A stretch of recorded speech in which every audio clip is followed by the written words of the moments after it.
Welcome to the Bloody Disgusting Network.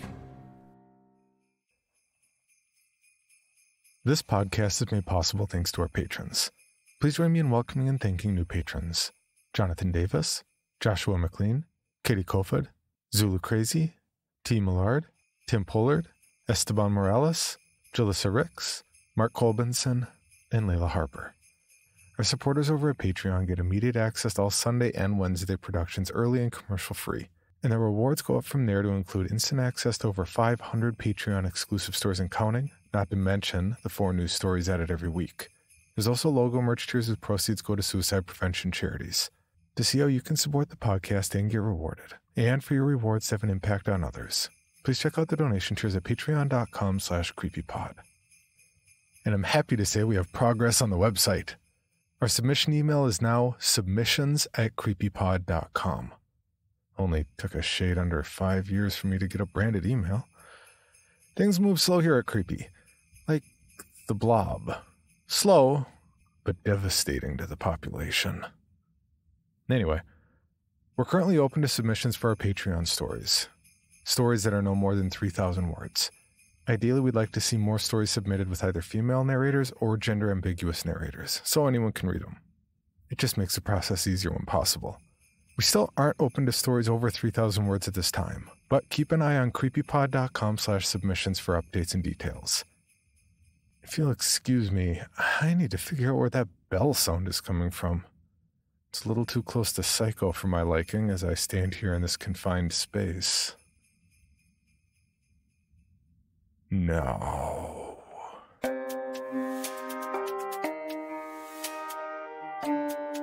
This is Creepy, a podcast dedicated to sharing the most famous, chilling, and disturbing creepypastas and urban legends in the world.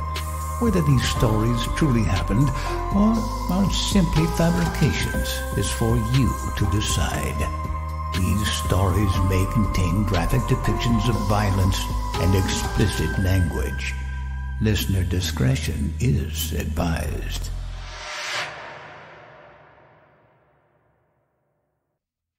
Creepy presents I Never Should Have Come to the Office Christmas Party. Written by Kyle Harrison. I was there to flirt with Haley Charters, a new temp from accounting that had flown in from Seattle only a few weeks back, and she didn't even show.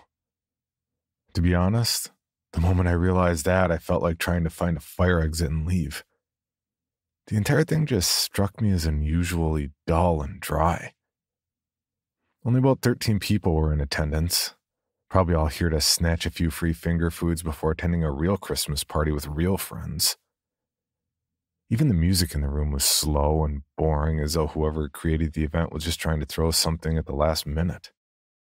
Given the way management handles all the other debacles around here, I wasn't going to put it past them to have screwed this up too. Still, it felt rude to just duck and run, especially since a few coworkers had already spotted me and made small talk. I figured the least I could do would be stick around for their gift exchange and then make an exit while they'll open presents. This year's theme was apparently Secret Santa, and just in case you aren't familiar with the concept, I'll explain how it works. First, there's a sign-up sheet where people put their names down to say that they're interested in giving someone else a present. The key here is that the other party doesn't know who the gift is coming from until they receive it. And then the same process occurs over and over until everyone gets a random person assigned to them. The gimmick was probably designed with more commercialism in mind, but the sentiment of trying to bond with people that are basically strangers is a good one, I guess. Not that anyone here would ever really try to do that. I can tell from the non-interested, bland expressions of all my coworkers that the only thing they were thinking about was how long they were stuck here. Bill, a manager for marketing, used a fork against a wine glass to get everyone's attention as I eyed the buffet. Even the food they served was cheap. An example of how little the higher-ups thought of us even during the holidays. He asked to get everyone's attention, and I set my plate down, realizing he was probably going to give a very long and boring speech about how great we all were and such. I didn't want to look like I was stuffing my face, even though I wished I was. Then he began to rant about all the amazing growth our company had despite setbacks, including new employees and a new branch opening up. Stuff that honestly none of us cared about. It felt like it was going to last forever. But thankfully, an older woman from research spoke up and complained that she had to get home to her kids, so he wrapped up the speech rather quickly. I have no idea if that was true or not, but I was certainly thankful she'd pulled that out of her hat, so to speak. Bill quickly sat down, and the organizer of the event, a middle-aged woman named Dorothy, told everyone it was time to exchange gifts. I hadn't really paid much attention to the stack of presents across the room, but now that she was telling all of us, I realized it actually seemed like there were quite a few large wrapped items there. I couldn't even imagine actually spending a lot of money on any of these people. And besides, I was sure that the rules had specified not to spend over $10 in order to make gifts around the same equal value. Someone hadn't been listening. I speculated for a moment whether that meant that two of the people in the room were having a scandalous affair, even as gifts began to be opened. Then, as everyone finished getting their items, I noticed there was one small box still left on the table. Someone must not have shown up, I realized. I reached for it, pretending that I belonged there too, and then shuffled to the back edge of the room, slowly unwrapping the bow. I had to admit that even though I thought the whole thing was silly, I was impressed with how whoever had been the Secret Santa had gone all out for the presentation. As I took the top off, though, I felt like I was a balloon having the air squeezed out of me. There was only a small monogram letter inside. To Philip, from your Secret Santa. Philip worked over in shipping and receiving, and as I opened the letter, I wondered if maybe all he had gotten was a dinky gift card to some second-hand shop. Instead, I was surprised to see it was a handwritten note. What it had to say made me feel uncomfortable. Better watch out, it read. You've been placed on the naughty list this year. What did that mean? I paused and looked up towards the others in the room, realizing that the others had strange notes, everyone looking at one another in confusion. I heard a few people muttering under their breath something was wrong as the last person started opening their package. The next thing I knew, I was on the floor. What happened must have been an explosion of some kind. I remember seeing a flash come out of the box and a loud boom that rocked the entire room. Everyone flew back, and I felt my body hit the wall as the shaking stopped and fire alarms doused the unexpected blaze. The entire floor was chaotic. My ears wouldn't stop ringing as I tried to get a sense of what had happened. There were sparks flying and shooting from broken fluorescent lights and debris from the party and office equipment strewn about everywhere. Smoke kept me from seeing who else had made it through the bomb unscathed, but amid the clatter and noise, I heard a scream. As the room became easier to see, I realized the reason for their shrieks was because of what had happened to the unfortunate soul that opened the last gift. All that remained of their body was a scorched heap of tissue and bones. In fact, as I stood there, I realized part of their entrails had scattered onto me. Immediately, I rushed toward the exit. Another coworker ran for the fire alarm, but it didn't do any good. The system was shut off and the door was jammed. I tried the elevator next, only to stop as I heard blaring static over the old intercom system. All of us stopped what we were doing as strange, sinister, and jolly laughter filled the air. Ho, ho, ho. Merry Christmas, the voice said. I felt my stomach drop as I realized the elevator wasn't working, and I was realizing what was happening. We were trapped here. Gather around, children, so Santa can tell you what the holidays have in store for you, a disturbing, disjointed voice ordered. Reluctantly, I joined the others in a small crowd as we stood at the edge of the fire that was slowly dying near the center of the room. Now, have you been good boys and girls? The voice cackled. I think by the end of the night we will know who's been naughty and who's been nice. Then a projector screen slid down from the front of the boardroom nearby, showing an image of the now deceased man that had been destroyed. This man slept with several co-workers that weren't his wife. How very naughty. He will get nothing but coal this year. Our captor announced. Santa has been watching you all year round. I made a list and I checked it twice. I know who's been naughty or nice. Tonight I expect all of you to get drunk on eggnog and accept your fate. A timer replaced the man's image, and as it began to count down, the strange voice explained, Our next carol will begin in exactly 15 minutes. Happy holidays, everyone. As the static ended, all of us looked at each other trying to comprehend what had just happened. One woman was insisting that she was a good person and she didn't belong here. Others were saying the same. Bill was trying his best to be the voice of reason, telling everyone to calm down. Several others were trying to call the police, but no one had reception. Even the internet had abruptly shut down. We were effectively trapped. Maybe there was a way to escape, I thought as I looked towards the air vents.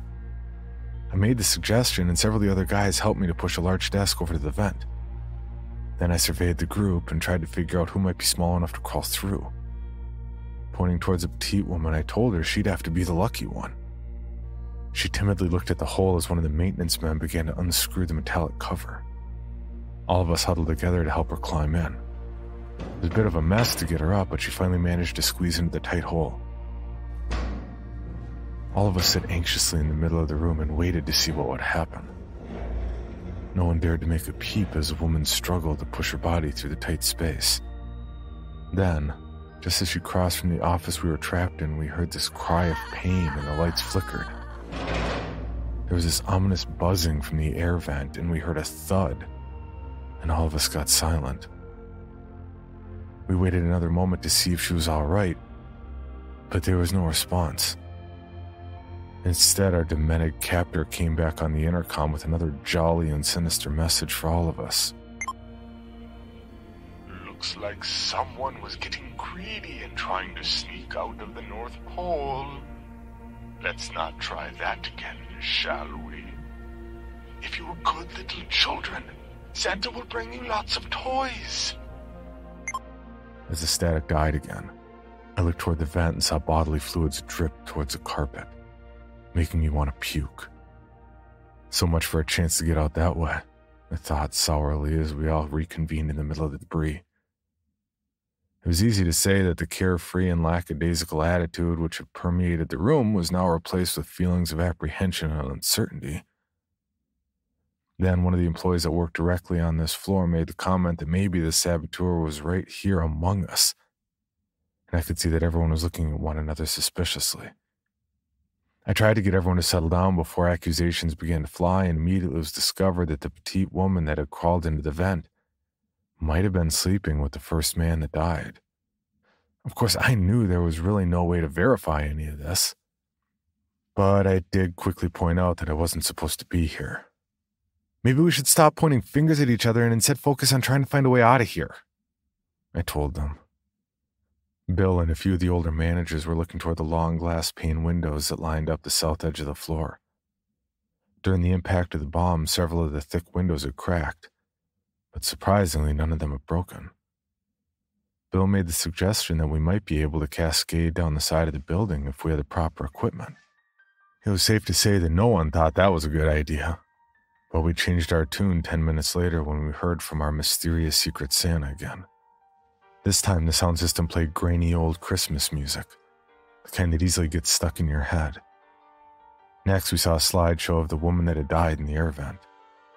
As if to remind us of her unfortunate passing, the air condition activated so we could smell her newly rotting corpse. I felt the need to throw up again, even as the dangerous psychopath holding us hostage made an announcement. It's time to find out who gets to go home early for being such a good sport. Will the following caroling co-workers please step forward? It listed off 4 names, including Mr. Bill, and they were told to stand by the elevator and wait for more instructions. I told them I suspected it was a trap. They were so eager to get out that no one was listening to me. All of us watched as the foursome got to the elevator and the doors magically opened. Then a few of the others still stuck here began to object and push for the door. Immediately a loud blaring alarm went off and the evil Santa warned us to stand back. Only going to the North Pole for good boys and girls. Any naughty children will still be punished. I managed to scramble to the front and hold back two of the men as I shouted Bill to hurry and get on the elevator. One of the women tossed her phone and shouted, "As soon as you get out, call for help!" Then the group left as the elevator doors closed and we watched the digital numbers descend to the ground floor. The rest of us were on edge for the next good 10 minutes. The men I had stopped from shoving their way into the elevator regarded me with extra suspicion. It was easy to assume that I must have had a role to play in this insanity since no harm had come to me. Me and another young man were trying to remind everyone all we had to do now was wait. Surely Bill and the others would be able to find help and then we'd be out of here in no time. But after about half an hour, that sense of reassurance began to dwindle. Especially because one of the women checked the elevator and made a startling report. It had never made it to the ground floor, meaning our co-workers had attempted to leave were now trapped somewhere in a confined space. Almost as if on cue, once she made the revelation, more jolly music came over the speakers, and our mysterious kidnapper had a new announcement to share. The holidays are always full of surprises, aren't they? One day you think you're on cloud 9, and the next you might be in the gutter. The projection screen came down and immediately a grainy image of the foursome that had left came into view. They were stuck just like we'd assumed, bickering and trying to avoid losing their hope as they waited in the elevator somewhere below. Our group of would-be Santa helpers have actually been stealing from the company for over the past 6 months. How shameful.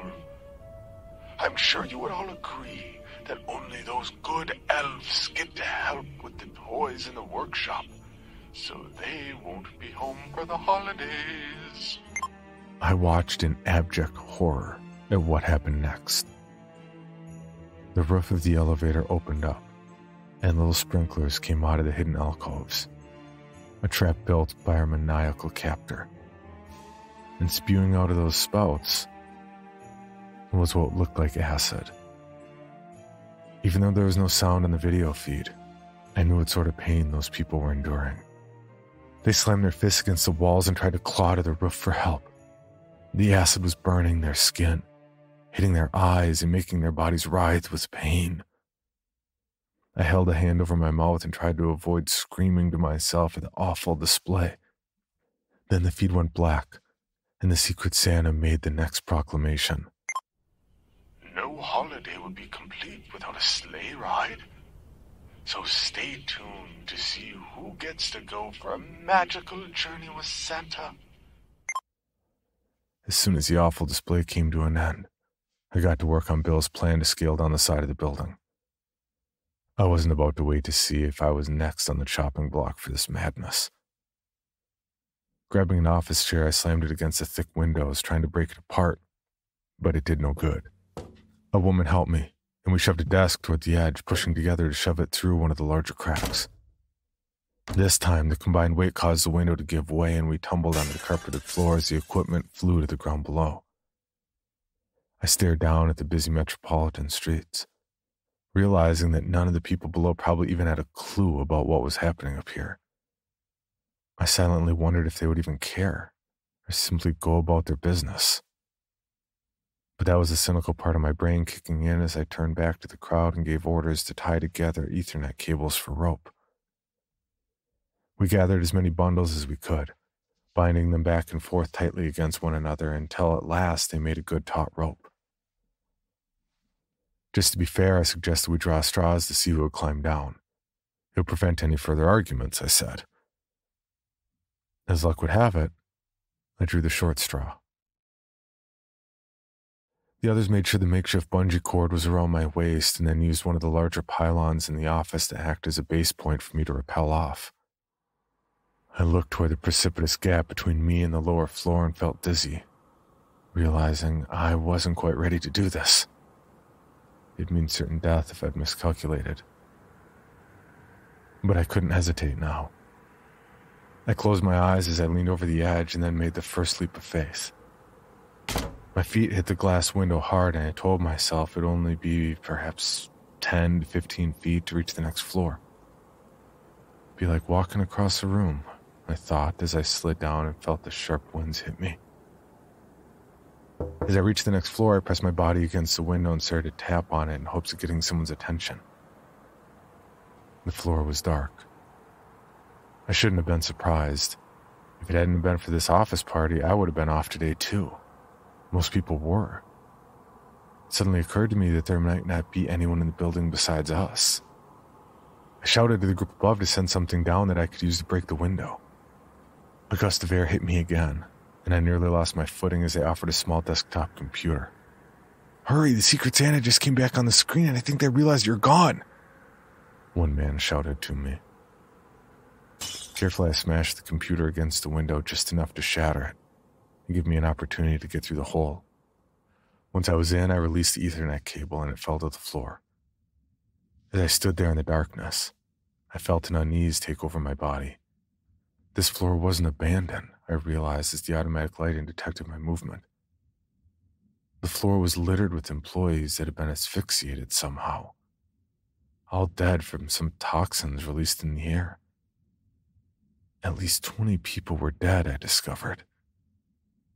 And as the lights came on while I walked across the room, I realized that this also was likely the Secret Santa's control room. A bunch of monitors were set up in the center monitoring different floors where others were trapped, controlling everything to prevent anyone from escaping. So how come I've made it this far? Just as the thought crossed my mind, I turned and saw a bearded costume Santa slam me in the face with a bag of toys. I blacked out. When I woke up, I was tied to a chair by a candy cane rope and dressed as an elf. I immediately felt violated as I tried to squirm out of the bonds, and I heard the costume killer laugh from across the room. "Finally up and about, are you? Well, good. I wanted you to wake up and see the end results of this Merry Christmas." I suddenly realized that they'd planned this to take place right before the holiday on purpose, when most people were out with their families. And they soon explained why. "None of you have any decency in your heart. No spirit of Christmas. You waste your time here in this office while it sucks the joy away. You have forgotten the true meaning of the holiday." Even this close, I couldn't make out for sure who the disguised killer was. But I couldn't deny they were wrong. This company had truly destroyed any chance I had of enjoying a Christmas with my family. "But that doesn't make what you're doing right," I argued. They pointed towards the monitors and made their point abundantly clear as they got on the intercom. "It's time at last for our holiday season to come to an end. All of you will find a nearby desk drawer where Santa delivered your gifts to. Use them to get out once and for all." I watched on the large monitors as my coworkers did as instructed, all of them finding sharp objects, including hatchets and knives, to fight each other, each one wrapped with a bow that had another coworker's name on it. "Whoever is left standing in the next 10 minutes will get to go free. And if any of you refuse to cooperate, well, let's just say it will be a very cold Christmas for all of you." The Santa chuckled. The men and women looked at each other with desperation and terror. Either they killed one another, or the Secret Santa would end it all. He made another bellow of jolly laughter as he kept the feed going and added, "I will let you watch the show. I have to deliver toys elsewhere." I watched as the fat man ran towards the elevator and disappeared from sight. Then I desperately worked to break my bonds, watching as my coworkers turned on one another. Blood was covering the carpeted floor. Several of my coworkers were already dead. The rest were severely wounded. I managed to loosen my ropes just a minute before the timer ended, and I grabbed the microphone that the Secret Santa had used. Please stop! The killer's already left, you can stop! To my horror, though, they didn't listen.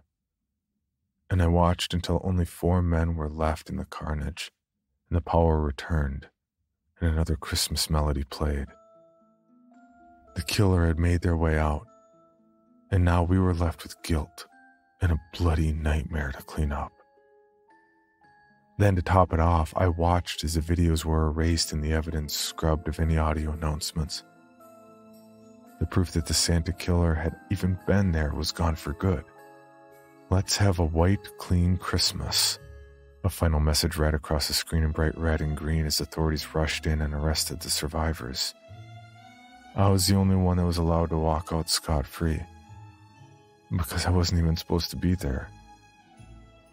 But I haven't been able to face work since, and I can't even sleep without hearing that awful jolly laughter.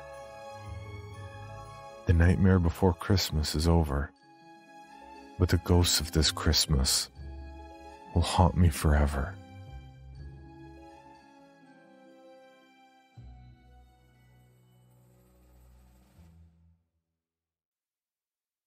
For your bonus episode, Creepy presents Madness, Mutilation, Death. Choose one. Written by Sarcassonomicon and narrated by J.V. Hampton Van Sant. Madness, mutilation, death. Choose one. I chose mutilation. Chose. Choosing implies rationality, agency, free will. What I did to myself felt rational. I weighed the pros and cons. I considered alternatives like I was reading reviews and consumer reports. Then I hacksawed off my feet. It was because of the wasp. I found the wasp next to my kitchen sink, lying dead, I thought, on my sponge. I gave a startled shout when I saw it. Then I picked up the sponge and carried it to the trash can, moving carefully to keep the wasp from rolling off. Something about it caught my eye. The wasp was tangled in a tiny net of brown fibers that spiraled out of its body. "Gross!" I shouted. Then I flipped the sponge to launch the wasp into the garbage. That's when I discovered it wasn't dead. Well, it wasn't inanimate anyway. It had enough energy for one last buzz of its wings and one last twist of its tail or abdomen or thorax or whatever you call the part with the stinger. The fucker jabbed me. And then it died for real and fell into the trash on its own. I pulled the stinger out of my thumb with tweezers, put a Band-Aid on the tiny red puncture it made, then had a beer. Deciding to have a beer wasn't much of a decision. It's not like deciding to open the fridge, grab a bottle, and flop onto the couch is as important as, say, deciding to quit your job or deciding to dump your girlfriend. But that stupid decision, grab a beer and sit on the couch, was the last decision I made by myself. My last decision without the influence of the parasite. When I woke up on the couch the next morning, the same little brown tendrils that spiraled out of the wasp's body had sprouted and twisted out of my thumb.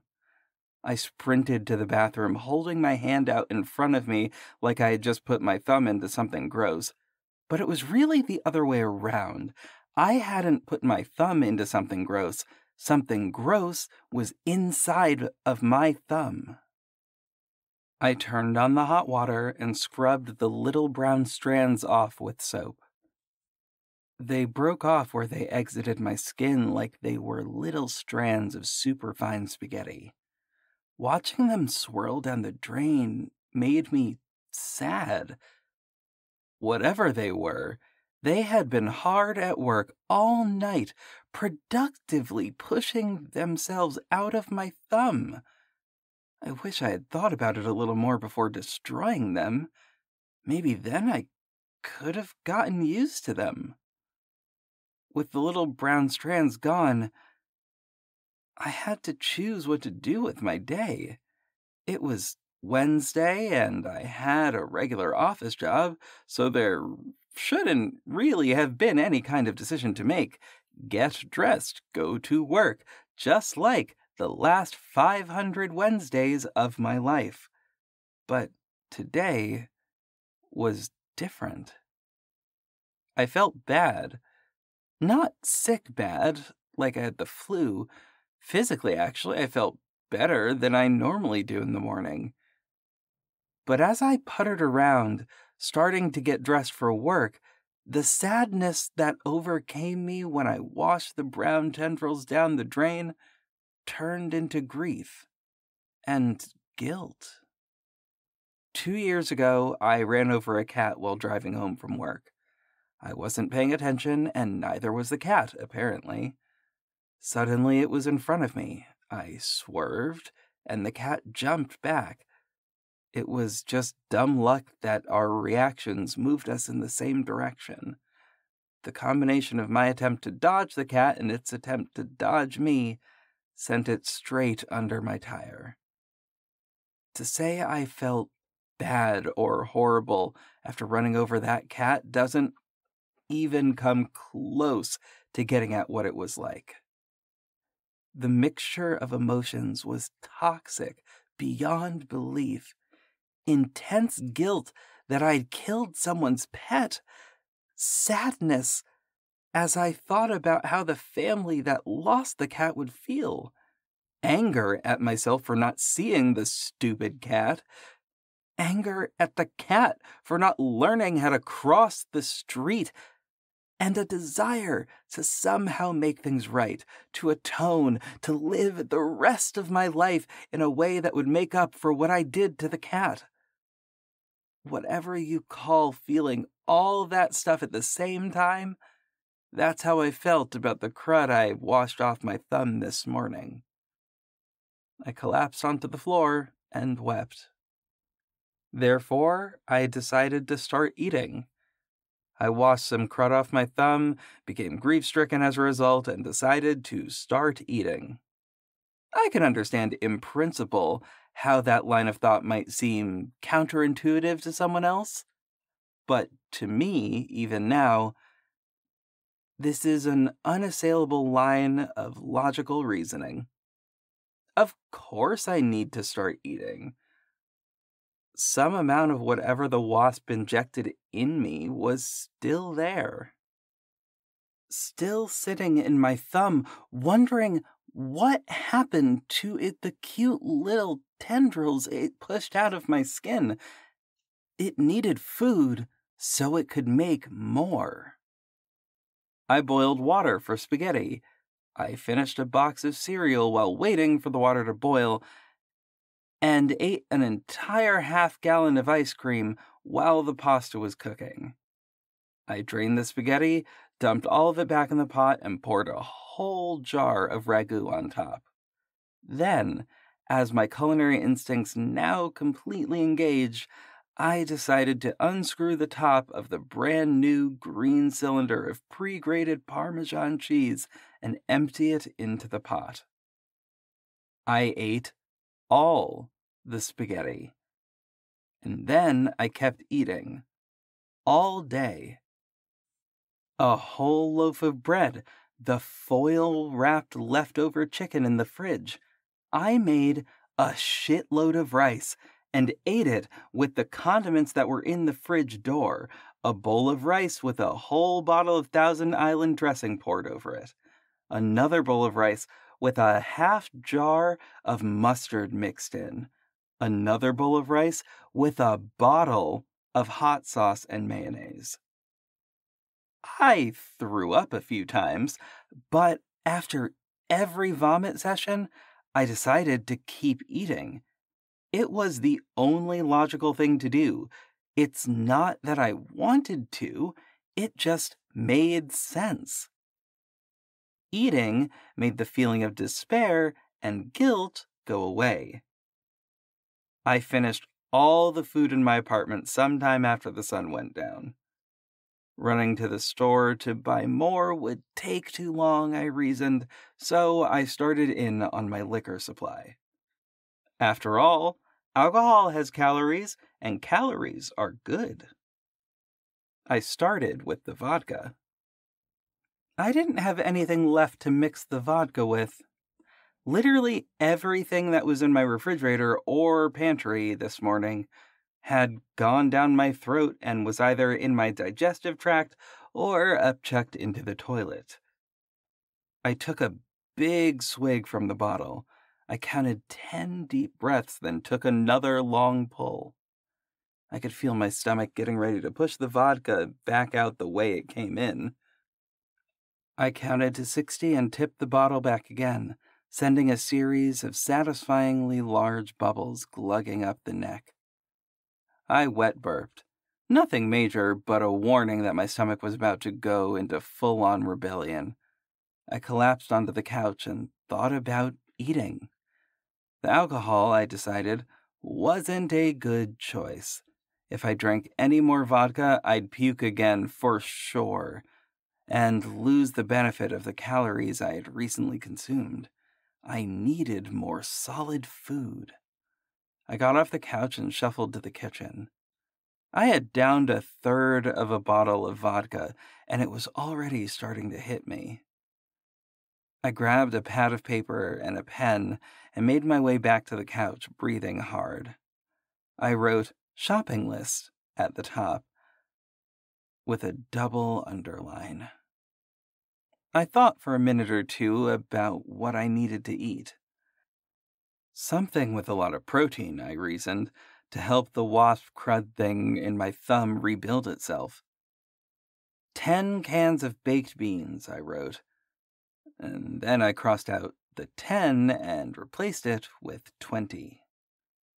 I wrote tofu next. Tofu is supposed to be good for you, right? I put the pen back on the paper and added at least 10 pounds. Then I put a few more items on the list.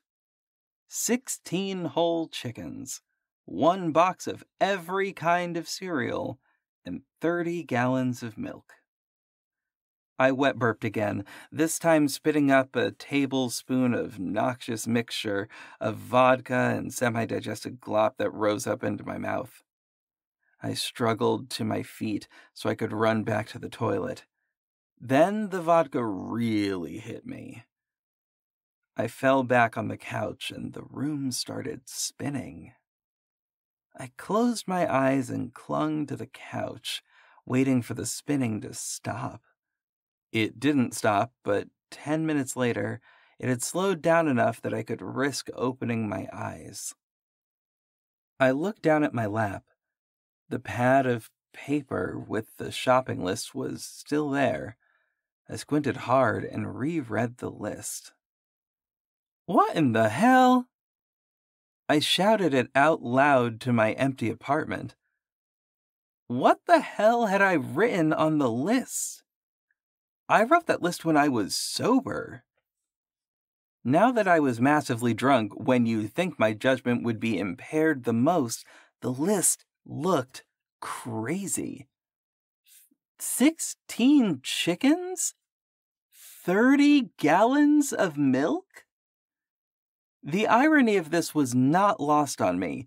Usually you sober up and think of all the stupid things you did while you were drunk.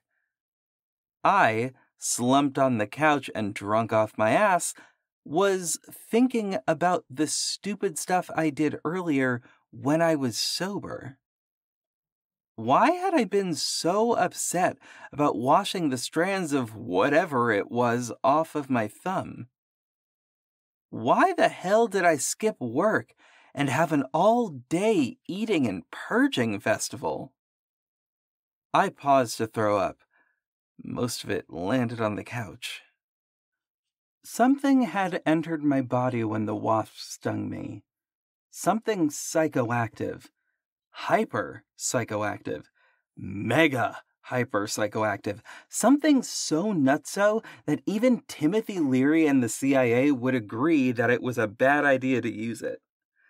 I still felt the grief and guilt and knew that eating would make these toxic feelings go away, but the vodka had taken the edge off.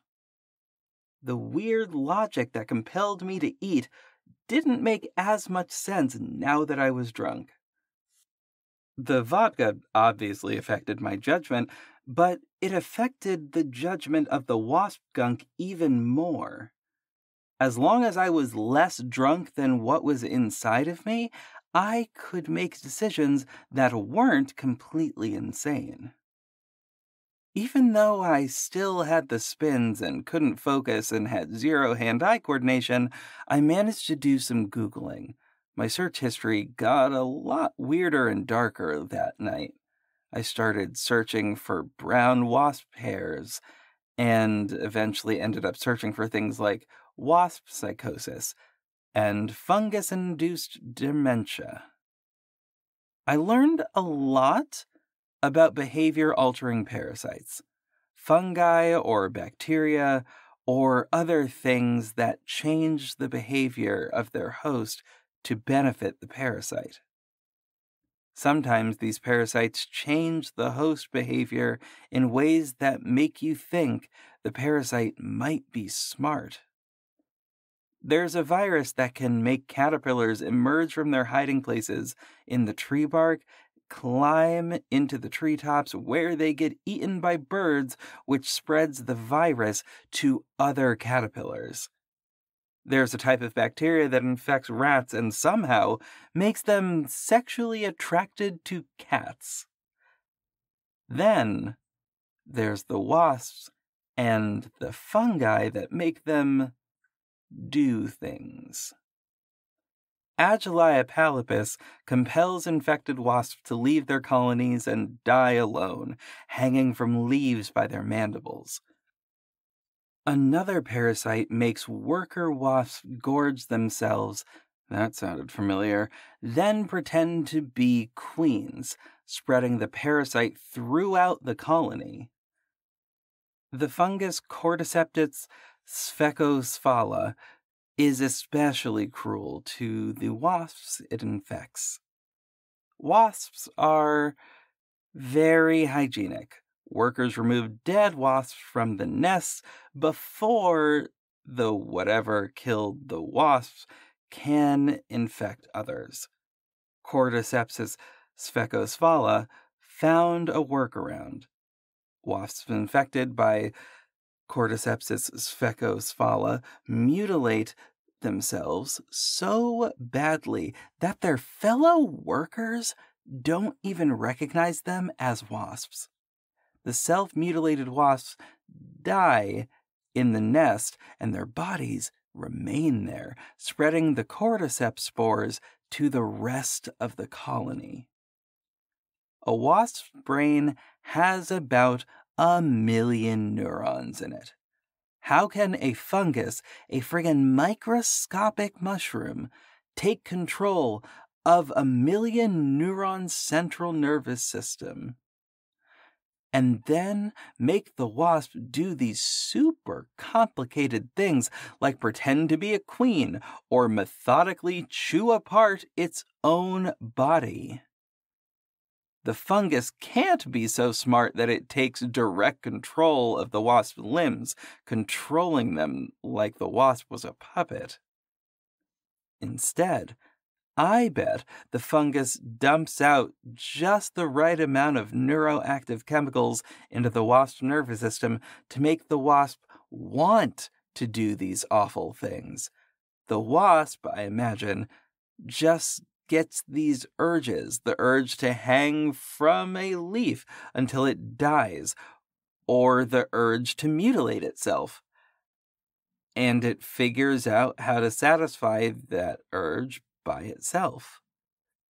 What did it feel like to be an infected wasp?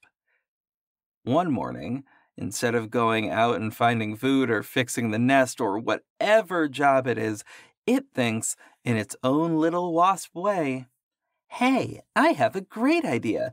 I'm going to go outside and I'm going to grab onto a leaf and just hang there until I die. Cool, let's go." Is the wasp scared or confused by this? Or does doing whatever the fungus wants feel like the wasp version of free will?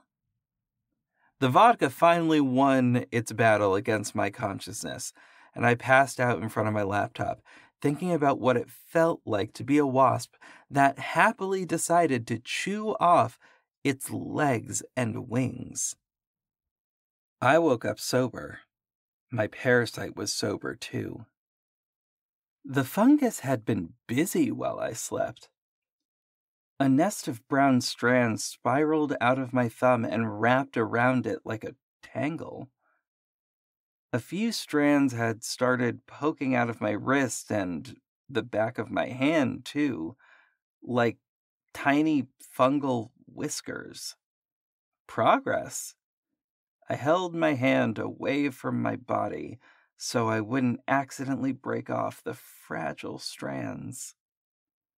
I thought about going to the doctor, better yet, the urgent care or the ER. Now that I had a behavior-altering parasite in me, and sprouting out of me too, I knew I should really think critically, dispassionately, and without emotional bias about whether I should seek medical help. I mentally made 2 lists. A pro-medical help list where I'd collected arguments for seeing a doctor, and the anti-medical help list, which would hold counter-arguments. In the pro-medical help column were ideas like, I've been acting strangely and there's a fungus consuming my right hand from the inside. I hadn't hit my deductible yet, so the ER visit would cost me a lot. And besides, the doctors would certainly damage the fungus and probably try to kill it with medications. After weighing the 2 lists, I decided that seeking medical help wasn't the right way to go at the moment. I also decided to unplug my Wi-Fi router so I wouldn't waste any more time Googling fascinating facts about the beautiful fungus that was flourishing in my arm. I turned off my mobile phone and unplugged my landline too. I didn't want anyone to call me and give me misinformation about my parasite. Finally, I decided to get rid of all my alcohol.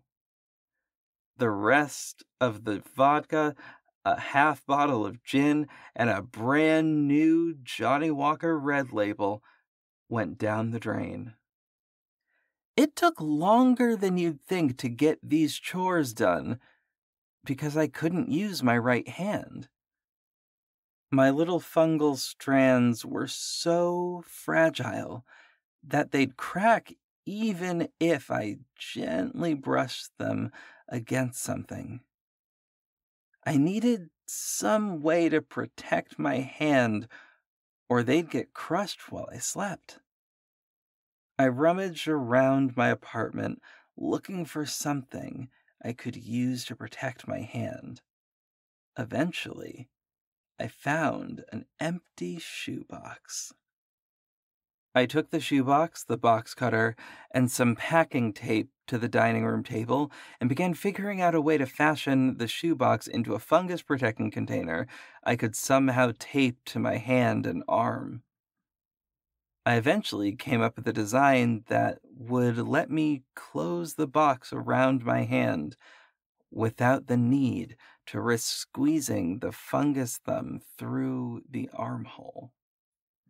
I didn't get very far in the fabrication process, though.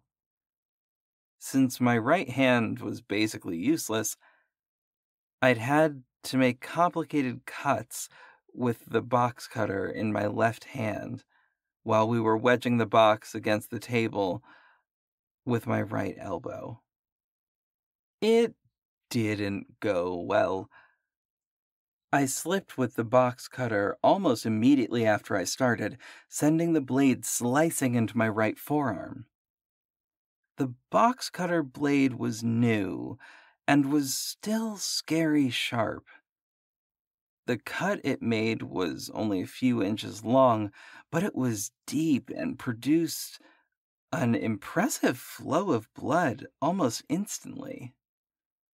I stood up so fast I knocked my chair over and started to rush to the bedroom to grab a box of Band-Aids. But I stopped when I saw the little pattern of red dots I had dripped on the tablecloth. Seeing my fresh blood stains gave me an idea. No, it wasn't an idea. It was a decision. I've made a great decision. I decided to start hurting myself. I started small, making a few experimental jabs into my thigh with the box cutter. The constellation of wet red ovals that formed on my jeans was satisfying. My decision to hurt myself was clearly a good decision. But I hadn't gone far enough yet. I decided I should try a few other methods of injuring myself, just to make sure I didn't miss out on any really good ways to cause damage. I took off my shoe and dropped a series of increasingly heavy objects onto my foot. A flower vase, a frying pan, a microwave oven. Ugly purple bruises started blooming almost immediately. I turned the stovetop on and rested my forearm on the burner. It was my left arm, of course. I couldn't hurt the fungus living in my right hand. I managed to keep it there for about 10 seconds, which rewarded me with a perfect burnt skin rendering of the spiral heating element on my arm. There was pain, but it wasn't that bad. My foot was now nearly 50% covered in bruises, so dark they were nearly black. My burnt arm stunk of burning skin.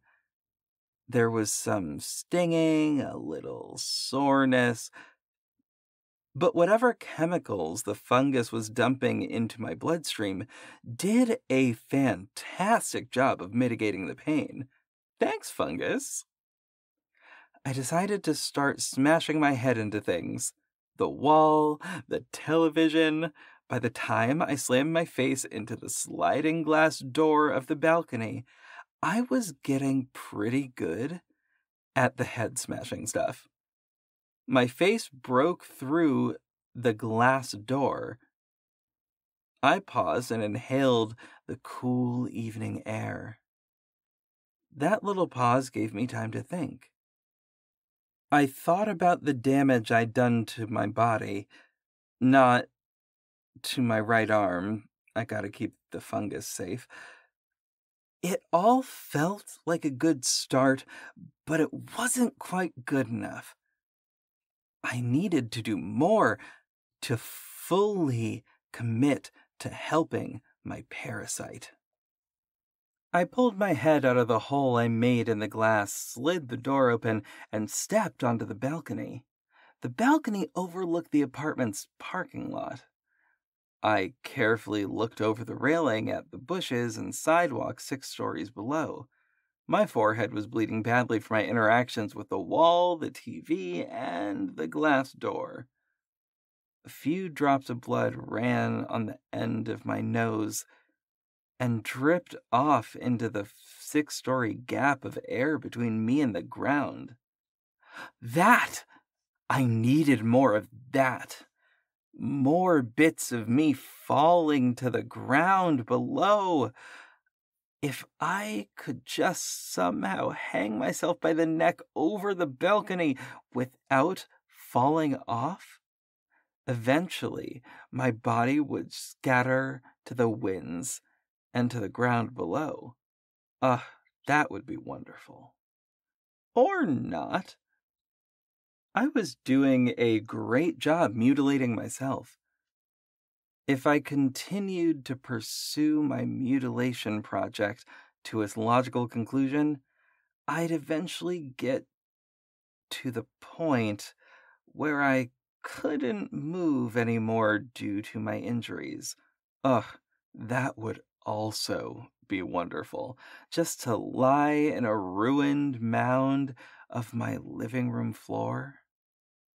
What a dilemma! Death off the balcony or mutilation in the living room. Both options were good. Really good. But I couldn't do both. I needed more of that dispassionate decision-making I engaged in earlier when I decided to put off going to the doctor. The doctor worked out very well. My little lists of pro-doctor and anti-doctor points really clarified things for me. I decided to go through that process again, where I'd weigh the merits of pro-death and pro-mutilation points. I found the pad of paper from the shopping list. I scribbled out the list of chicken and milk and wrote 2 new headings. Death, mutilation. I had to write with my left hand to avoid damaging the fungus. The words were largely sloppy, like they were written by a first grader, or a lunatic. Then I had a really wacky idea. I don't know where this thought came from, but it seemed almost absurd. I could not kill myself, and not mutilate myself either. Just for kicks, I wrote down the 3rd heading on the paper. Do nothing. With my 3 options listed, I began writing pro and con points for each. Death. Pro. Body fluids leak onto foliage below. Con. Can't guarantee my body won't fall while hanging myself. Mutilation. Pro. Gives fungus a chance to spread inside the apartment. Con. Can I mutate myself enough for this to be effective? Do nothing. Con. I will go crazy if I don't do something. Not a realistic option. Obviously, I'm still here. I couldn't post this if I were dead. It shouldn't be too surprising that I ended up choosing mutilation. I'm not going to go into everything I did in pursuit of total self-mutilation, but I'll mention a couple of highlights. I took my feet off with a hacksaw. I made extremely effective use of the box cutter, too. I went at myself hard for about 90 minutes, slicing through my Achilles and hamstrings on both legs. I gouged out my left eye. That was exhausting work. Chopping up bodies is hard.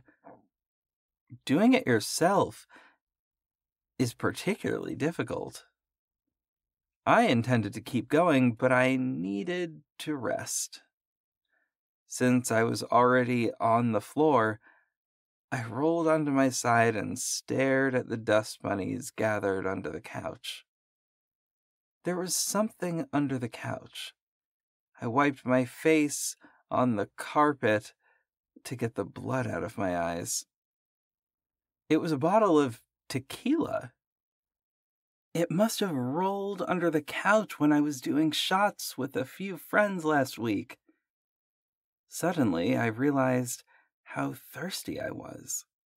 I knew that Parasite didn't approve of alcohol, but my thirst was bad. Why hadn't I noticed how dehydrated I was getting? I squirmed into a slightly different pose, leaving bloody streaks on the carpet, and managed to grasp the tequila bottle. I unscrewed the cap by holding it in my teeth and tipped the bottle into my mouth. I drank. A lot. I finished the bottle. Now I'm drunk, and so is the Parasite. Once again, I'm temporarily in control. I'm drunk beyond belief, and in a lot of pain. But at least my brain is making its own decisions. I can't walk because I took off my feet and ruined the remainder of my legs. I can basically only squirm around on the floor. I forget where my phone is, and I'm not mobile enough to search for it. But my laptop was on the coffee table, and my router, which I unplugged, was on the floor next to the couch. I was able to reach both of them. I managed to plug in the router and turn on the laptop. You know what the major problem with laptops is? You can't call 911 with a laptop. Maybe there's an app, but I'm too wasted to figure out how to find it and install it. Also, yes, this is pretty terrifying. I'm starting to sober up. And so is the Parasite.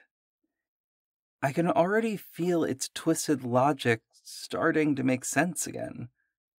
My crazy-ass list of pro and con mutilation points are starting to seem reasonable. I'm already daydreaming about disemboweling myself. All I could think to do was post this here. Maybe someone will read it and send help before I die. Although, with the damage I've done to myself already, I'm not sure I want to live anyway. At least, when someone does finally find me, they'll know what happened. For even more from Creepy, including how to submit your own story for consideration, please visit creepypod.com. You can also follow us at CreepyPod on social media and YouTube. All stories told on this podcast are used under license and may not be rebroadcast or distributed without the express prior written consent of the story's author. Please contact us at creepypod@gmail.com for further information on obtaining the rights necessary to rebroadcast or distribute a particular story.